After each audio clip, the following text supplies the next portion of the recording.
Welcome back, everyone, to the Deep Dive. This time we're taking a look at Phil Knight, the founder of Nike, through his memoir, Shoe Dog. Yeah, this should be interesting. I'm really curious to see what insights we can pull from his journey.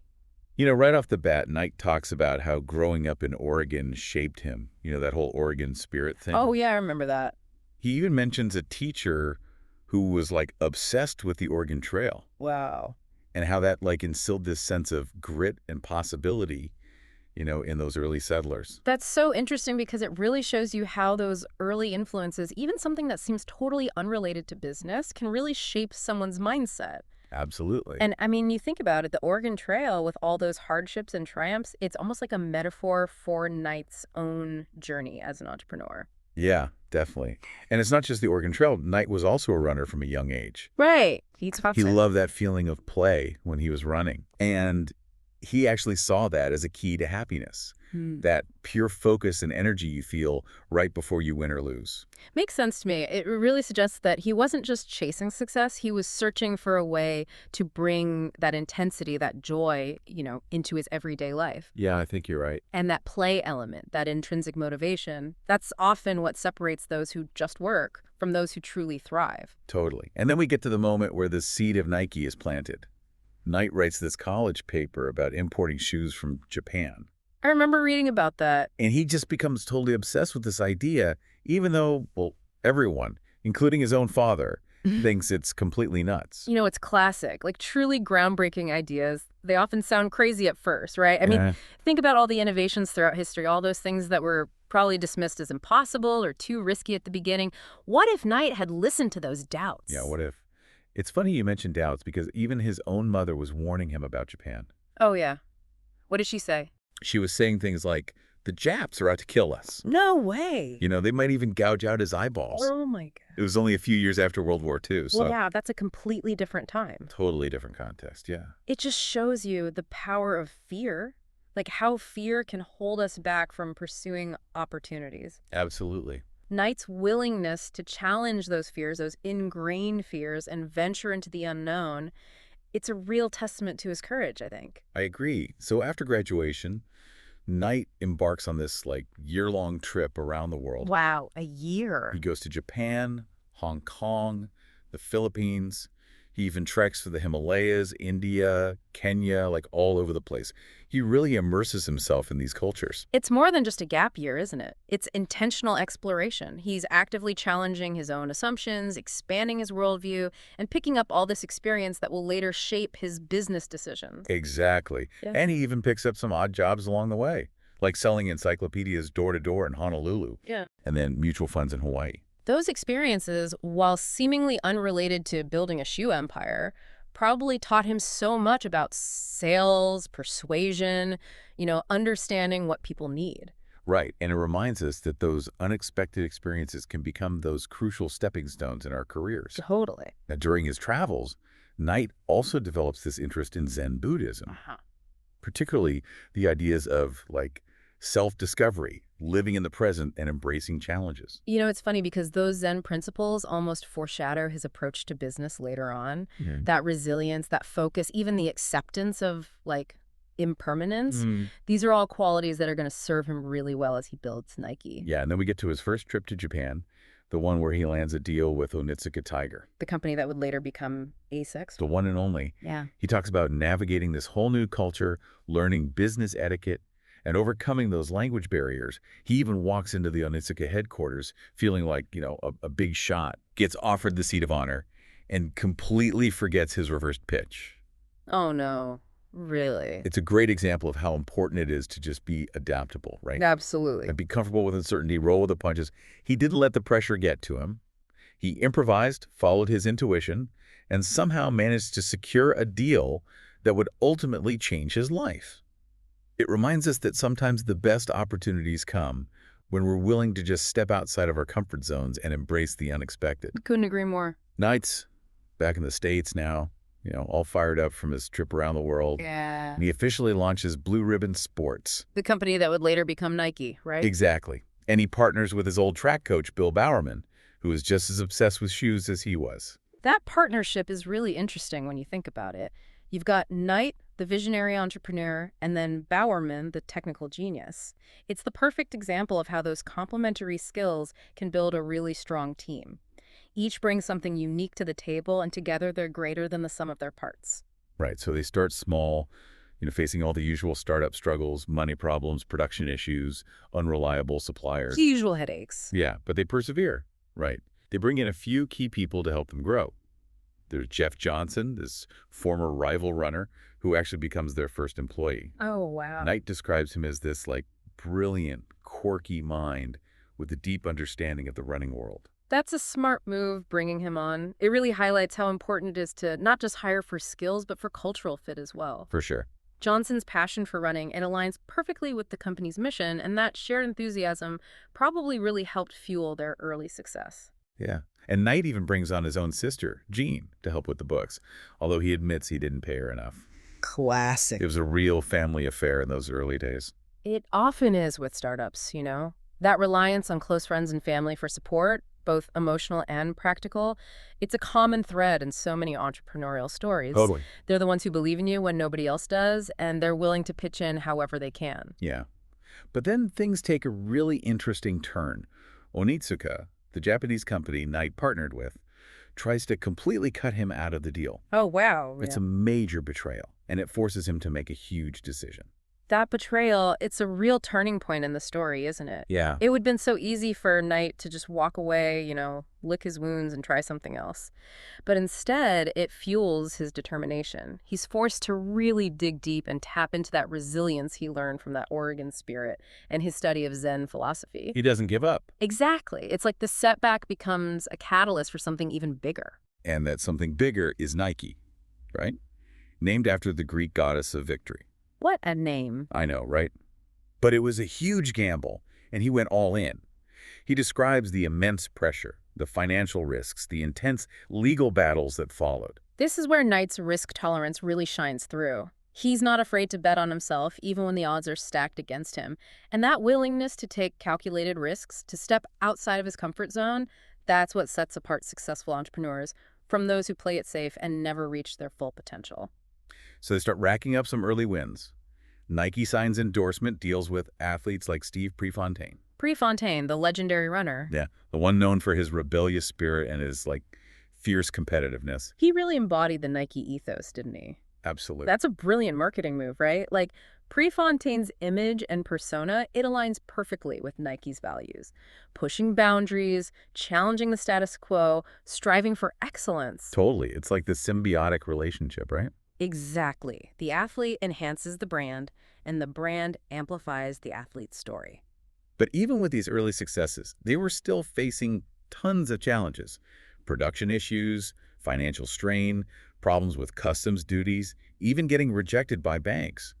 Knight talks about how he nearly lost the company multiple times because of cash flow problems. It's that classic startup roller coaster, isn't it? That explosive growth can be a blessing and a curse.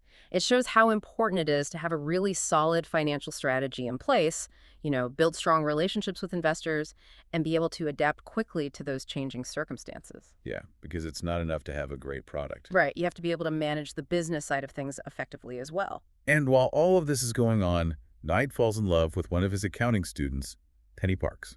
Really? Yeah. And he proposes to her on a business trip to Japan.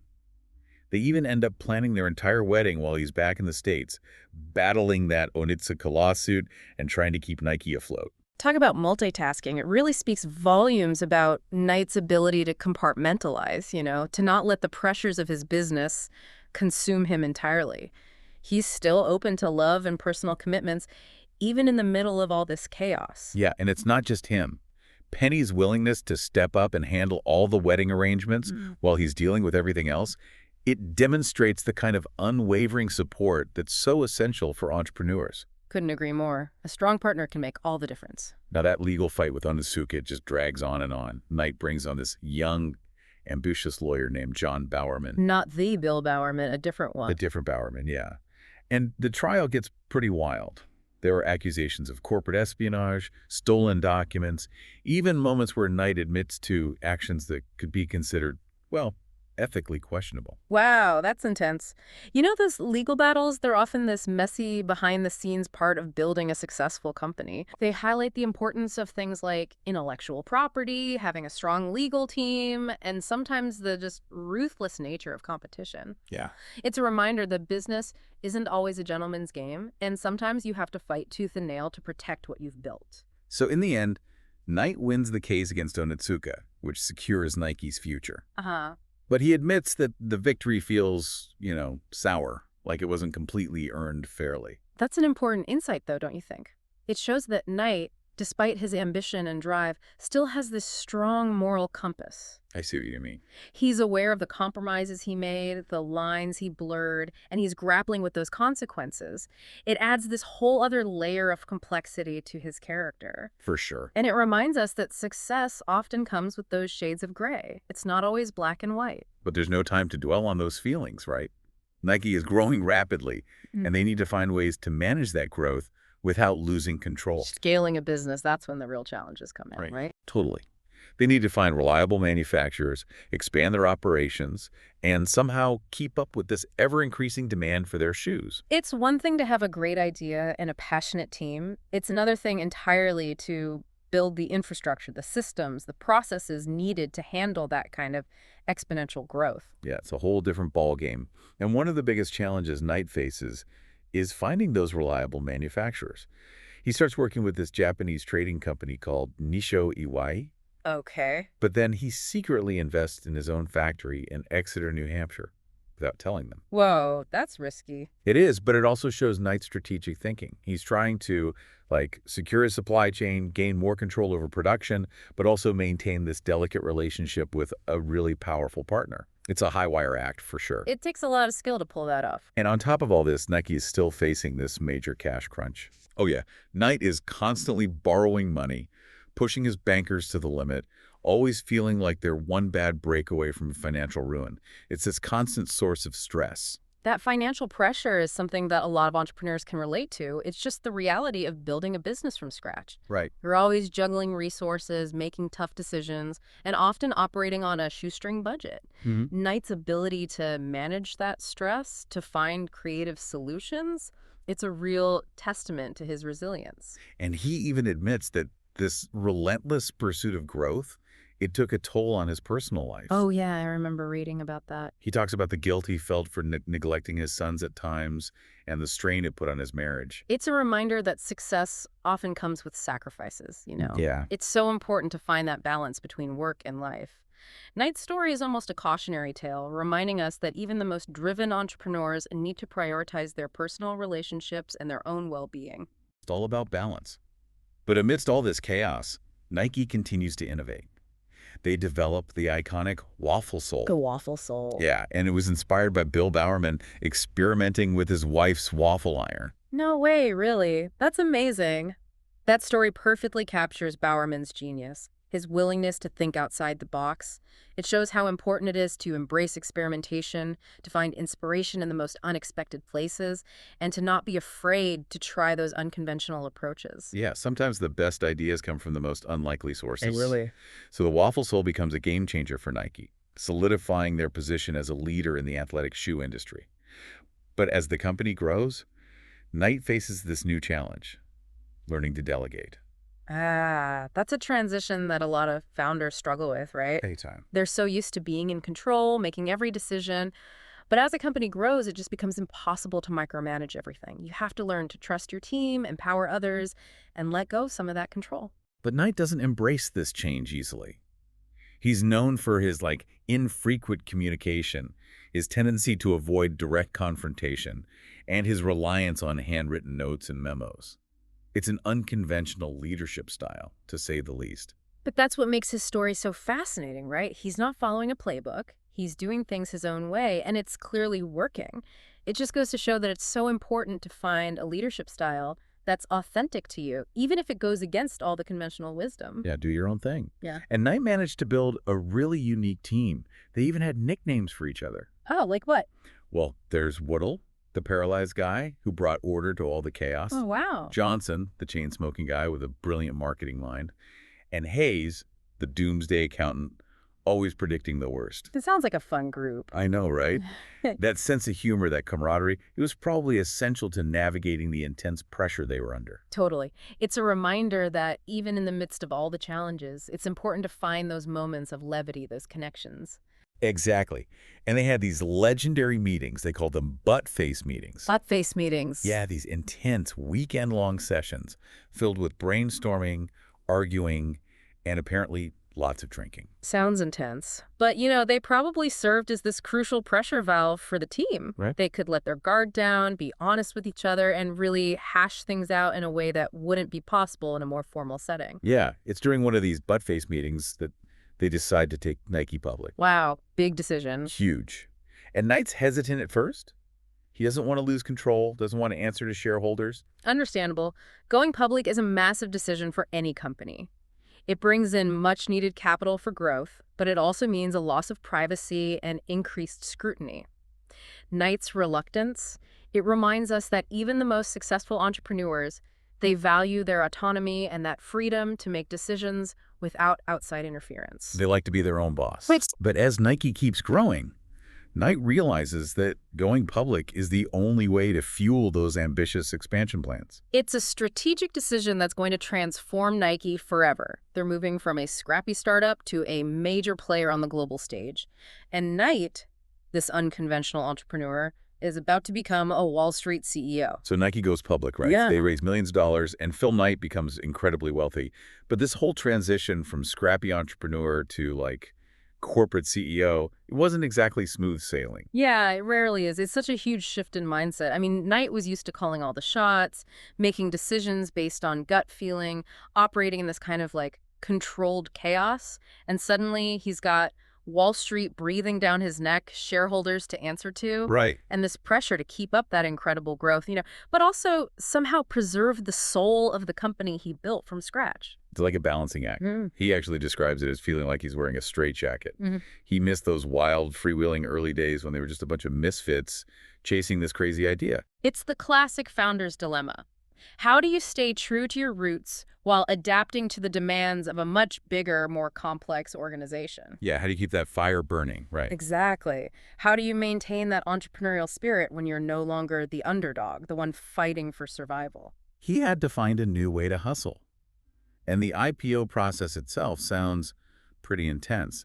They're traveling all over, pitching Nike to investors, trying to convince Wall Street that this company built on sweat and a love of running is a solid investment. That's such a different world from what Knight's used to. He's a runner, not a finance guy. But he learns fast, adapting his approach to connect with this whole new audience. He's always adapting. Right. It shows how flexible he is, how willing he is to step outside his comfort zone, even when it probably felt super awkward or uncomfortable. And there's this funny story about one of the investor presentations. Hayes, the doomsday accountant, has a few too many cocktails and jokes that the whole Nike team is made up of chronic unemployables. Oh, no way. What did the investors say? I don't know, but I bet they got a kick out of it. It kind of subtly emphasizes their unconventional approach, though, right? Absolutely. They're not your typical buttoned-up corporate types, and that's part of what makes them so appealing. It's a good reminder that sometimes authenticity and a bit of, irreverence can be way more effective than trying to fit some mold. Be yourself. Yeah. So the IPO is a huge success. But Knight talks about how success brought this whole new set of challenges. How do you stay hungry? How do you maintain that edge when you're no longer the underdog? It's the paradox of success. It can lead to complacency, that feeling of we've made it. Knight has to find new ways to motivate his team, to keep pushing boundaries, to remind everyone that the race never really ends. Never stop running. So what does he do? Well, it seems like he does this by constantly seeking out new challenges. He pushes Nike beyond just shoes, into apparel, new sports categories, even those high-tech gadgets. Of course, not all of it works out. Right. There are going to be some failures along the way. Exactly. Even the most successful companies have their flops and missteps. But it's that willingness to experiment, to take risks, to learn from failure that allows for real innovation. And Knight seems to embrace that whole process, even when it's painful or costly. He's got to take the good with the bad.